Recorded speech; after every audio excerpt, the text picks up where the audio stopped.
2장 37절에서 47절까지 마지막까지입니다. 사도행전 2장입니다. 37절 한 목소리로 읽겠습니다. 그들이 이 말을 듣고 마음에 찔려 베드로와 다른 사도들에게 물어 이르되 형제들아 우리가 어찌할꼬 하거늘 베드로가 이르되 너희가 회개하여 각각 예수 그리스도의 이름으로 침례를 받고 죄사함을 받으라. 그리하면 성령의 선물을 받으리니 이 약속은 너희와 너희 자녀와 모든 먼데 사람 곧 주 우리 하나님이 얼마든지 부르시는 자들에게 하신 것이라 하고 또 여러 말로 확증하며 권하여 이르되 너희가 이 패역한 세대에서 구원을 받으라 하니 그 말을 받은 사람들은 침례를 받음에 이날에 신도의 수가 3,000이나 더하더라. 그들이 사도의 가르침을 받아 서로 교제하고 떡을 떼며 오로지 기도하기를 힘쓰니라. 사람마다 두려워하는데 사도들로 말미암아 기사와 표적이 많이 나타나니 믿는 사람이 다 함께 있어 모든 물건을 서로 통용하고 또 재산과 소유를 팔아 각 사람의 필요에 따라 나눠주며 날마다 마음을 같이하여 성전에 모이기를 힘쓰고 집에서 떡을 떼며 기쁨과 순전한 마음으로 음식을 먹고 하나님을 찬미하며 또 온 백성에게 칭송을 받으니 주께서 구원받은 사람을 날마다 더하게 하시니라. 아멘. 계속해서 사도행전, 즉 예수님께서 공생애를 마치시고 부활 후 십자가에 달려 돌아가시고 예수님의 부활 후에 사도들이 행했던 행적들을 사도행전을 통해서 살펴보고 있습니다. 오늘 본문은 그 중에서도 굉장히 유명한 본문인데요. 베드로의 설교 후에 3,000명이나 되는 숫자가 회심하였더라라는 내용입니다. 허나 이 본문을 우리는 유심히 살펴볼 필요가 있습니다. 마태, 마가, 누가, 요한복음을 통해 예수님의 공생의 사역 후에 끝내 예수님은 십자가에 달려 돌아가십니다. 그것이 끝이 아닌 기독교의 핵심이라 할 수 있는 부활하신 예수님이 이어집니다. 그 뒤 사도들이 부활하신 예수님과 40일간의 조우, 만남 이후에 그들이 어떻게 살아갔는지, 교회가 어떻게 만들어졌는지 등이 사도행전을 통해 낱낱이 드러나게 됩니다. 특별히 사도행전의 시작이기도 하고 저희가 잘 외우기도 한 사도행전 1장 8절에 보면 오직 성령이 너희에게 임하시면 너희가 권능을 받고 예루살렘과 온 유대와 사마리아와 땅끝까지 이르러 내 증인이 되리라 하시니라. 사도들은 부활하시고 승천하시기 전 말씀하신 바로 이 예수님의 말씀을 따라 성령을 기다렸습니다. 그리고 이윽고 성령을 받았습니다. 그 성령 받은 후에 그들이 방언을 하기 시작합니다. 누구의 언어로 방언을 했는지 유심히 살펴봐야 되는데 저희가 이미 봤었던 2장 4절에 보면 저희가 다 성령의 충만함을 받고 성령이 말하게 하심을 따라 다른 방언으로 말하기를 시작하니라. 다른 방언. 그 다른 방언을 사도들이 성령을 받은 후에 시작하게 된 그 다른 방언들이 누가 듣느냐면 2장 5절에 그때 경건한 유대인이 천하 각국으로부터 와서 예루살렘에 우거하거든요. 즉 여러 각국의 사람들 중에서도 특별히 경건한 유대인이라고 표했었던 것은 예루살렘을 향해 가지고 예배를 드리려고 온 사람들입니다. 그들이 성령 받은 제자들에게 나온 언어를 듣고 방언들을 듣고 이런 반응을 합니다. 6절 7절에 나와 있는데 이 소리가 나매, 즉 사도들의 이 방언하는 소리입니다. 큰 무리가 모여 각각 자기의 방언으로 제자들의 말하는 것을 듣고 소동하여 다 놀라 기히 여겨 이르되 보라, 이 말하는 사람이 다 갈릴리 사람이 아니냐. 이것을 눈여겨볼 필요가 있다는 겁니다.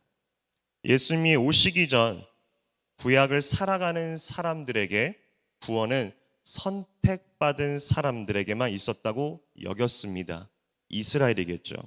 허나 예수님이 오셨습니다. 그리고 십자가에 달려 돌아가시고 부활을 하심으로 그 이후에 모든 자들은, 예수님을 따르는 모든 자들은 하나님의 백성이 되는 권세를 얻게 됩니다.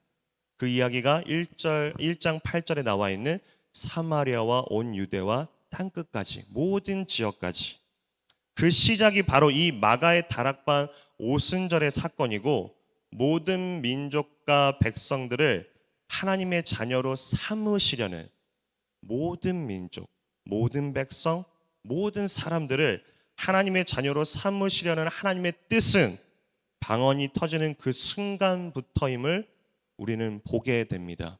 제자들이 성령을 받아서 방언을 한 그 방언의 말이 어떤 말이었냐면 그들의 말이었다라는 겁니다.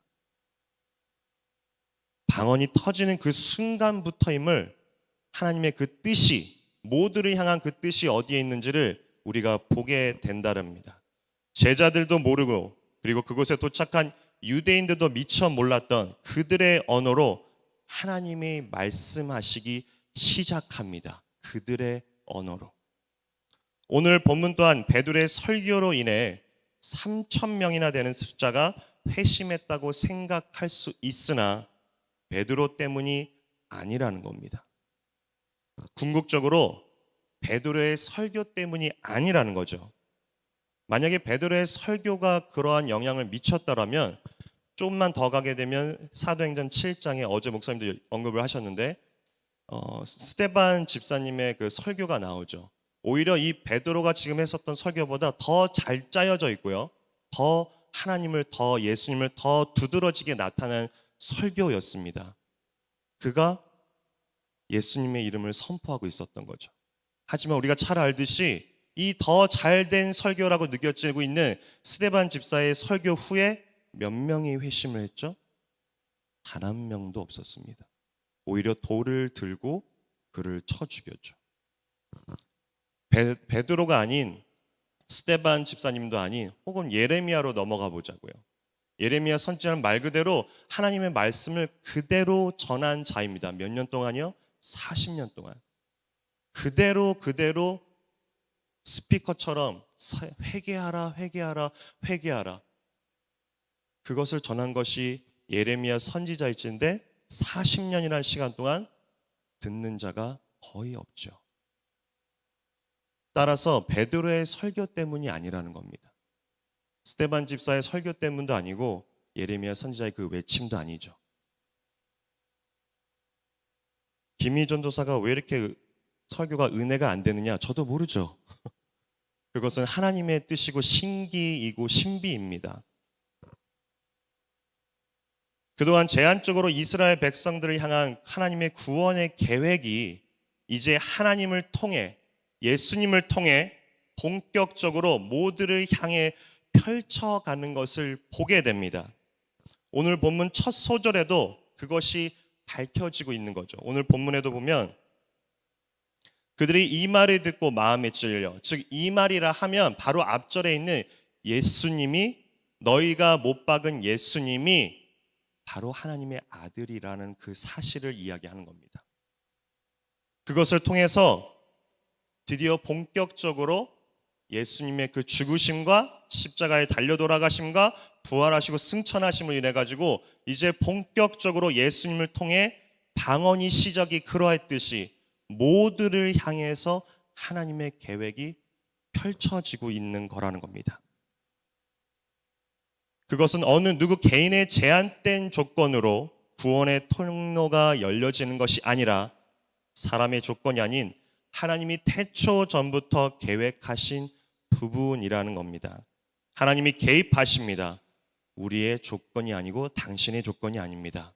성령님이 하십니다. 그것을 우리는 은혜라 말합니다.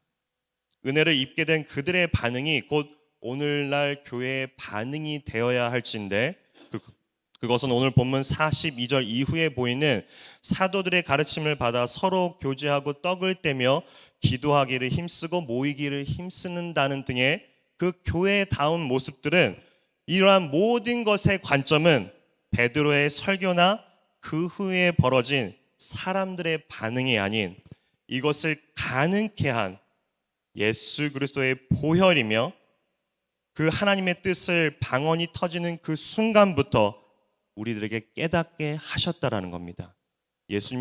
하나님의 모든 관심들은 모든 민족, 모든 백성, 모든 나라에 있다라는 겁니다. 그 길을 통해 이러한 길을 통해서 끝내 이루시려는 하나님의 섭리이자 계획이 오늘 우리가 베드로의 설교나 3,000명 이전에 바라봐야 될 궁극적인 성경의 핵심이라는 겁니다. 오늘도 이런 하나님의 계획하심, 그리고 개입하심, 인도하심이 우리의 삶 가운데서 함께 하시는 성도님 되시기를 기도하겠습니다. 기도합니다. 참 좋으신 하나님 아버지, 오늘도 하나님의 은혜를 바라보고 은혜를 구합니다. 하나님, 언제나 늘 저희보다 앞서 그리고 우리의 기대와 달리 하나님의 정확한 때에 하나님의 뜻을, 하나님의 계획들을 실행하시고 계획하시고 그것을 또한 끝내 이루시며 인도하시는 그런 하나님의 큰 뜻을 바라보게 됩니다. 언제나 늘 모든 민족과 모든 종교와 모든 나라와 모든 백성들을 향해 제한이 없습니다. 그런 모든 이들을 향해 품으시는 그리고 계획하시는 하나님을 또한 저희가 바라보며 그 계획 가운데 우리가 들려짐으로 은혜의 그러한 통로로 우리가 이곳에 와 있음을 고백하게 됩니다. 하나님을 바라보며 오늘 하루 살아내감에 굳세게 살아가게 하여 주시옵소서. 감사합니다. 예수님의 이름으로